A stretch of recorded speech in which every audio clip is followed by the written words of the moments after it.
अगर आप भी चाहते हैं निर्मला म्यूजिक का वीडियो सबसे पहले आप तक पहुंचे तो हमारे चैनल को सब्सक्राइब करें और बेल आइकन जरूर दबाएं। दीवाना बना के आगे डीजे पर कमर हिला के छौरा सबके दीवाना बना के डीजे मोहित राज टंगरी से ऊपर घघरी उठा के मन सन कैला छौरी जो बना देखा के आजै डीजे पर कमर हिला के गे छौरा सबके दीवाना बना के जैबी डीजे पे कमर हिला के गे छौरा सबके दीवाना बना के टंगरी से ऊपर घघरी उठा के मन सन कैला छौरी जो बना देखा के आजै डीजे पर कमर हिला के गे छौरा सबके दीवाना बना के जैबी डीजे पे कमर हिला के गे छौरा सबके दीवाना बना के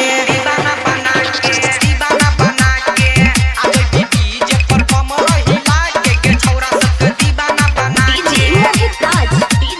दीवाना बना के तीरछी कमान तोहर टॉप के समान छौ तोरा पीछे बुढ़ावा जवान का सब परेशान छौ अजय बनाइन से नैन लड़ा के गे छौरा सबके दीवाना बना के जइबे नैन से नैन लड़ा के गे छौरा सबके दीवाना बना के डीजे मोहित राज डीजे पर कमर हिला के गे छौरा सबके दीवाना बना के अखन अहाँ सब सुन रहल छी निर्मला म्यूजिक के शानदार प्रस्तुति। लाली होठ लाली लगा के लागै छै कमाल गे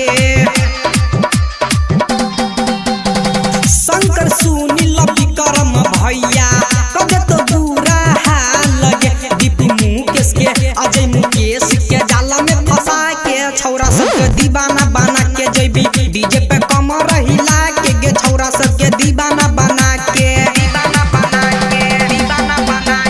टंगरी से ऊपर घघरी उठा के मन सन कैला छौरी जो बना देखा के आजै डीजे